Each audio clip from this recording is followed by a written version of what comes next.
দিনের পর দিন মাসের পর মাস যাইতেছে, তাও এই বাড়ির কাজ শেষ হয় না। কি কাজ করে এডি? এখনো এডুক কাম শেষ হয় না। এই মিস্ত্রি, কাম এত স্লো কেন? তোমাকে কি টাকা কম দেই? কই কাজ চলো স্যার, আমরা তো কাজ করবারই লইছি। এই যে দেখেন। তাইলে কাম হয় না কেন? এতক্ষণ তো 5 তলা কমপ্লিট হয়ে যেত, তোমরা 1 তলায় বয়ে রইছো। আপনি যদি এত দ্রুত কাজ চান তাইলে আমাকে হাজিরা খাটিবেন কে? কোনটাকে দিয়ে দেন? স্যার কন্টাকে দিয়ে দেন, বুঝেন নাই? তাহলে তাড়াতাড়ি হইব।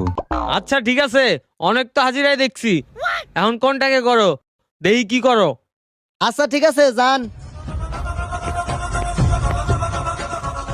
এই উস্তাদ, আবার কি হইলো? 5 তলা কমপ্লিট। টাকাটা দিয়ে দেন, জায়গা ঈদ করুম বাড়তেছে। भोसड़ी के बेटे बेटे, ओ बेटा मौज कर दी, हाँ मौज।